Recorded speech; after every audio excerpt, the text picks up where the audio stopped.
One morning, a peaceful coffee shop became a crucible of fear when a man's fury erupted, only to be utterly transformed by the most unexpected tiny act of kindness. There's a certain kind of quiet you can only find in a good coffee shop on a Tuesday morning. It's not silence, not really. It's a gentle hum of existence, the hiss of the espresso machine, the soft clinking of ceramic on saucer, the murmur of hushed conversations, the rustle of newspaper pages turning. It was my sanctuary. As a freelance writer, the daily grind was my second office, my thinking space, the place where caffeine and creativity held hands. It was a safe space, or at least I thought it was. My son, Leo, was 6 at the time. He'd come with me that day, a rare treat on a day off from school. He was sitting opposite me in a worn, comfy armchair, tongue sticking out the corner of his mouth in concentration as he colored in a picture of a T-Rex. He was a sweet kid, observant and quiet, with a heart far too big for his little chest. For him, the world was a coloring book, full of bright potential, and he hadn't yet learned that some people preferred to scribble over the lines in angry, ugly shades of gray. The bell above the door didn't jingle when he came in. It was slammed open with such force that it crashed against the wall, making half the patrons jump in their seats. The man who entered seemed to suck all the warmth and light out of the room. He was big, not just in stature but in presence, with a face like a clenched fist and a perpetual scowl etched into his features. He wore a faded grease-stained jacket and carried himself with an air of aggrieved entitlement. You know the type. The world had wronged him personally, and he was going to make sure everyone else paid the price. He stomped to the counter, cutting in front of a young college student who was about to order. She opened her mouth to protest, saw the thunderous look on his face, and immediately shrank back. The barista, a young woman named Chloe, with pink hair and a nose ring, forced a professional smile. "What can I get for you, sir?" "Black coffee," he barked, his voice a gravelly rasp. "And make it hot. Not this lukewarm dishwater you served me last time." Chloe's smile tightened, but she nodded.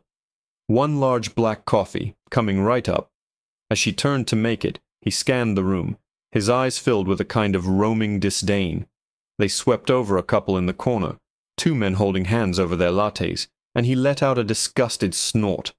He looked at a woman wearing a hijab, quietly reading a book, and muttered something just loud enough for those nearby to hear. I couldn't make out the exact words, but the venom in them was unmistakable. I felt a knot tighten in my stomach. I instinctively put a hand on Leo's arm, as if to shield him from the toxic energy radiating from the counter. He just looked up at me, smiled, and went back to coloring his dinosaur a vibrant, cheerful orange. The man got his coffee, slammed a crumpled bill on the counter, and stomped over to a small table near the window. He sat down with a heavy sigh, as if the very act of existing was an unbearable burden. For a few minutes the gentle hum of the coffee shop returned, albeit a little more strained, a little more fragile. We all tried to ignore him, to pretend the ugly interruption hadn't happened. We went back to our laptops, our books, our quiet conversations. But it was like trying to ignore a hornet trapped in a jar. You know it's there, and you're just waiting for it to get angry again. It didn't take long. His phone rang, the ringtone a blaring generic rock anthem that shattered the peace once more. He answered it not with a hello, but with a roar. "What?" He listened for a moment, his face growing darker. "No, I can't come in. They cut my hours again, didn't they? It's because of that new kid, isn't it? The one who can't even speak English proper." He wasn't talking into the phone anymore. He was projecting to the entire room. He was performing his rage. I saw the 2 young men in the corner flinch. The woman in the hijab discreetly packed her book into her bag. I started gathering Leo's crayons, my heart starting to pound a steady, anxious rhythm against my ribs. It was time to go. This wasn't a safe space anymore. "It's always the same," he bellowed into the phone, his voice dripping with poison. "They bring 'em in from all over, taking jobs from real Americans. You can't even understand half of 'em." He then used a slur, a sharp, ugly word that cut through the air like a shard of glass. It was aimed at the imaginary, new kid on the phone, but it landed on everyone in that room who had ever been made to feel like an outsider. Silence. A thick, suffocating blanket of it fell over the shop. The hiss of the espresso machine stopped. Keyboards went quiet. Every eye was either fixed on the man or staring determinedly at the floor. Chloe looked like she was on the verge of tears behind the counter. My own hands were shaking as I tried to shove the crayons back into their box. My only thought was to get Leo out of there before he could absorb any of this man's hatred. "Come on, buddy," I whispered, my voice tight. "Let's go get some ice cream." But Leo wasn't looking at me. He was looking at the man. His crayon was still clutched in his hand, and his brow was furrowed, not with fear, but with a kind of profound 6-year-old pity. He saw the angry face, heard the ugly words, and processed it all in a way my adult mind couldn't. He didn't see a monster, he saw someone who was hurting. Before I could stop him, he slid off his chair. "Leo, no," I hissed, reaching for him. But he was too quick. He clutched his masterpiece, the bright orange T-Rex, with a ridiculously happy smile, and started walking. He walked right past the stunned couple, past the woman who was frozen halfway out of her chair, and made a direct line for the fuming man at the window. The entire room held its breath. My blood ran cold. I was paralyzed, caught between the instinct to snatch my son back and the terrifying possibility that any sudden movement would make things 1,000 times worse. He stopped right in front of the man's table. The man finally slammed his phone down and looked up, his eyes blazing with fury, ready to lash out at whatever was next in his line of sight. And there stood my small, brave, foolish boy.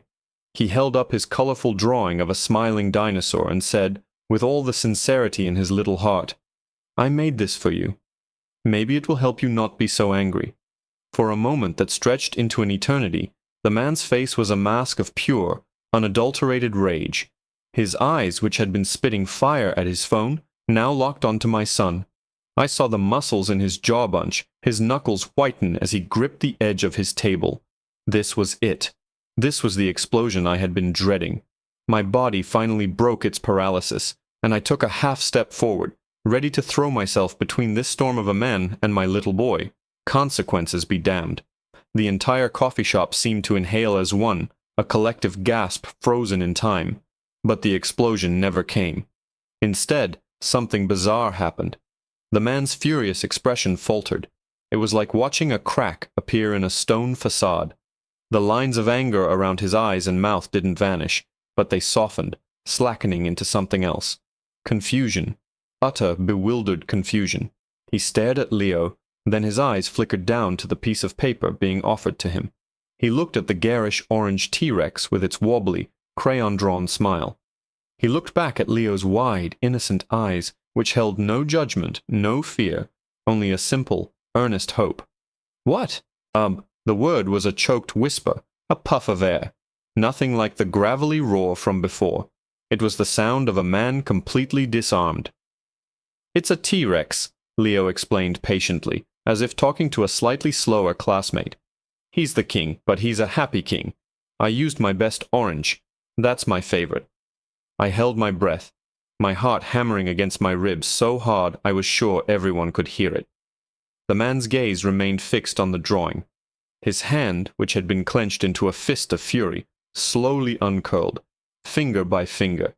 It was a big hand, scarred and calloused, the hand of someone who had worked hard and fought harder. It trembled slightly as he reached out, not toward Leo, but toward the paper. His rough fingertips brushed against the edge of the drawing, as if he were afraid it might burn him, or maybe he was afraid he might break it. He took it. He held the flimsy piece of paper between his thumb and forefinger, lifting it as if it were a priceless, fragile artifact. He didn't look at Leo. He didn't look at me, or anyone else. He just stared at the drawing. The silence in the room was now different. It was no longer the tense, frightened silence of prey watching a predator. It was a heavy, profound silence, filled with a question that no one dared to ask aloud. I saw my chance. I moved slowly, deliberately, not wanting to make any sudden movements that might break the spell. I reached our table and put a hand on Leo's small shoulder. "Come on, sweetie," I murmured, my voice hoarse. "Let's go back to our seat." Leo looked up at me, then back at the man, a little confused why there hadn't been a more dramatic reaction. He allowed me to guide him back to our armchair. I pulled him into my lap and held him tight, burying my face in his hair, inhaling the scent of kid shampoo and cookies, trying to calm the frantic beating of my own heart. I kissed the top of his head, overwhelmed with a terrifying mix of pride and fear. I risked a glance back at the man's table. He hadn't moved. He was still holding the drawing, his head bowed over it. His broad shoulders, which had been squared with aggression just moments before, were now slumped. He looked smaller. The rage had been a suit of armor, and now, with it gone, he just seemed tired, defeated. The other patrons started to stir, the spell breaking. A few quiet whispers broke out. Someone coughed. Chloe, behind the counter, finally let out a shaky breath and started wiping down a surface that was already clean. The gentle hum of the coffee shop began to return, tentative and fragile, like the first shoots of grass after a fire. The man still hadn't said a word. He just sat there, a statue of misery, holding a child's drawing of a happy dinosaur. I started to gather our things again, deciding that getting ice cream was still the best plan. We needed to get out of this emotionally charged space, but as I zipped up Leo's backpack, I looked over one last time, and I saw it. His shoulders were shaking. It wasn't a violent sob, just a subtle, rhythmic tremor. And as I watched, transfixed, a single, fat tear welled in his eye, traced a path through the grime on his cheek, and fell. It landed with a soft, dark plop right in the middle of the T-Rex's orange belly. The tear was a breaking point, not just for him, but for the entire room. It was one thing to witness a man's rage. It was another entirely to witness his sorrow. The anger had made us fearful, but his silent, shuddering grief made us uncomfortable. It felt private, intimate, something we had no right to see. People started to look away, busying themselves with an almost frantic energy. Laptops were snapped shut. Phones were checked. Jackets were put on. The unspoken consensus was clear. It was time to leave this man to his quiet breakdown. But I couldn't move. My feet felt rooted to the floor. I watched him carefully fold the drawing my son's bright, silly drawing with a surprising delicacy.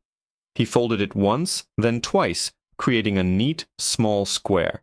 He then reached into the inside pocket of his stained jacket and pulled out a worn leather wallet, cracked and softened with age.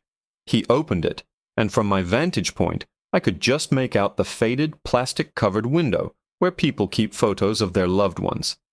He carefully tucked the folded drawing into a slot behind that window, a place of honor, before closing the wallet and putting it back in his pocket, patting it once as if to ensure it was safe. This simple, tender act struck me harder than his tears. He wasn't just accepting a child's gift. He was treasuring it. He was protecting it. The gesture was so at odds with the monster who had stormed in just 15 minutes ago that my brain struggled to reconcile the two images. Who was this man? What kind of pain could turn a person into such a vessel of hate, and what kind of kindness could empty it so quickly? He finally wiped his face with the back of his rough hand, scrubbing at his eyes like a tired child. He took a long, shaky breath, the kind you take after a fit of crying, and picked up his coffee cup. He drained the last of the cold, black liquid in one gulp, then stood up. He didn't look at anyone. His gaze was fixed on the floor as he walked towards the door. The path cleared for him as if by magic. As he reached the exit, he paused, his hand on the handle. His back was still to the room. For a heart-stopping moment, I thought he was going to turn around and start shouting again, that the moment of vulnerability was over and the rage had returned. Instead, his voice came out, low and thick with emotion, so quiet that we all had to strain to hear it. "I'm sorry," he said. He didn't direct it at anyone in particular. He just offered the words to the room, to the air itself. Then, without another glance, he pushed the door open and was gone. The bell, this time, gave a soft, almost apologetic jingle in his wake. The coffee shop exhaled. A wave of relieved chatter immediately broke out. People started talking to their neighbors, strangers united by a shared, bizarre experience. Did you see that? Unbelievable. That poor little boy. I was so scared for him. Chloe came out from behind the counter, a pot of fresh coffee in her hand, offering free refills to everyone as a kind of peace offering for the disturbed atmosphere. I finally managed to get my legs to work. I knelt down in front of Leo, who was now busy trying to buckle his own shoes. "Hey, buddy," I said softly, my voice still a little shaky. "That was a very brave thing you did." He looked up at me, his expression serious. "He was just sad, Mom. His colors were all gray and scribbly." I hugged him again, my heart aching with a love so fierce it almost hurt. "You're right, sweetie. His colors were all scribbly." We packed up and left, the ice cream promise still hanging in the air. As we stepped out into the bright afternoon sun, the tension of the coffee shop began to melt away, replaced by the normal sounds of the city. But I couldn't shake the image of the man's face, the journey from rage to confusion to sorrow. I found myself scanning the street, half expecting to see him stomping down the sidewalk, but he was gone. The incident stuck with me for days. I replayed it over and over in my mind, a strange little movie I couldn't turn off. It was a powerful reminder that beneath even the ugliest exteriors, there's often a story of pain we know nothing about. I told the story to my husband that night, and to a few friends, and they all had the same reaction. A mix of shock at the man's behavior and awe at Leo's simple, profound act of kindness. About a week later, I was back at the daily grind, this time alone. I was on a tight deadline and needed the familiar hum of my favorite writing spot. Chloe saw me come in and gave me a warm, knowing smile. "Hey," she said, starting my usual latte without me having to ask. "How's your little superhero?" "He's good," I laughed, probably trying to solve world peace with a box of crayons as we speak. We chatted for a minute, and then I settled into my usual armchair. An hour or so passed, my fingers flying across the keyboard, lost in my work. The bell over the door jingled, but I didn't look up until I sensed a shadow fall over my table. I glanced up, expecting it to be Chloe with a refill, but my heart stopped dead in my chest. It was him, the man from last week. He looked different, cleaner. His jacket was gone, replaced by a simple, button-down shirt. He'd shaved, but it was his eyes that were the most changed. The simmering rage was gone, replaced by a deep, weary sadness and something else. Nervousness. He was wringing his hands, looking down at me with an expression of profound anxiety. "Ma'am," he started, his voice quiet, almost timid. I hope I'm not bothering you. I was hoping I might see you here again. I need to ask you something." I stared up at him, my fingers frozen over my keyboard. My initial reaction was a jolt of fear, a primal instinct to protect myself. But it vanished as quickly as it came, replaced by an overwhelming sense of curiosity. He wasn't a threat. He was just a man, stripped of his anger, looking lost and terribly human. "It's okay," I managed to say, my voice steadier than I expected. "You're not bothering me. What is it?" He swallowed hard, his Adam's apple bobbing in his throat. He wouldn't meet my eyes, instead focusing on a point somewhere over my shoulder. "Your boy, the little fella who gave me the drawing. Is he okay? I didn't scare him too bad, did I?" The question was so unexpected, so filled with genuine concern, that it disarmed me completely. "He's fine," I said, offering a small, reassuring smile. "He's a tough kid. He was more worried about you." A flicker of something relief, maybe even shame, crossed his face. He nodded slowly. "Good. That's good." He shifted his weight from one foot to the other, clearly wanting to say more but not knowing how. He looked like a man who hadn't had a gentle conversation in a very long time. "My name is Sarah," I offered, trying to ease the tension. "And my son's name is Leo." "Frank," he mumbled, finally meeting my gaze for a fleeting second. "My name's Frank." He took a deep breath, steeling himself. "Look, I know there's no excuse for how I acted last week. I was in a bad place. A real bad place." He didn't need to explain. I just nodded, letting him talk. "My wife, Mary, she passed away about 6 months ago," he said, his voice cracking on her name. "Cancer. It was quick. 1 minute she was fine, the next, gone. She was the one. She kept my corners from getting too sharp, you know. Without her, I started to unravel." He gestured vaguely with his hand. "Lost my job a month later. Couldn't focus. just got angry at everything. The whole world looked ugly to me. He paused, his eyes growing misty. Mary, she loved to draw. She wasn't great at it, but she loved it. Our house is filled with her little doodles. Flowers, birds, silly-looking cats. When Leo handed me that picture, it was like... He trailed off, struggling for the words. It was like she was sending me a message. It was so bright, so happy. It was the first colorful thing I had really seen in months. My own eyes were starting to well up. All the fear and annoyance I had felt toward this man had evaporated, replaced by a profound and aching empathy. He wasn't a monster. He was just a man drowning in grief. And he'd been thrashing about, hurting anyone who got too close. That day, he continued, his voice barely a whisper, I went home, and I cried. I mean, I really cried. For the first time since she died. I let it all out. And then I took out all her old drawings. I sat on the floor and just looked at them for hours. And next to all of hers, I put the T-Rex. He reached into his back pocket and pulled out his wallet. He opened it and showed me. There, in the plastic window where a photo of his wife must have once been, was Leo's bright orange dinosaur, a beacon of crayon-colored hope. I just wanted to say thank you, he said, his voice thick with unshed tears. To you, for raising such a good kid, and to him, for reminding me that there's still color in the world. He might have saved my life, Sarah. I was heading down a real dark road. I didn't know what to say. I just stood up, and on pure instinct I wrapped my arms around this big, broken man. He was stiff at first, surprised by the contact, but then his whole body seemed to sag against me, and he hugged me back, his shoulders shaking with silent sobs. It was a strange, tearful, and incredibly healing embrace, right in the middle of a coffee shop. When we finally pulled apart, he wiped his eyes and managed a watery, wobbly smile. It was the first time I'd seen him smile, and it completely transformed his face, chasing away the shadows of anger and grief, if only for a moment. I'm going to get some help, he said, his voice stronger now. Found a grief support group. Starts tonight. I'm going to try to be better. I'm so glad to hear that, Frank, I said, and I meant it with every fiber of my being. He nodded, thanked me again, and then he left.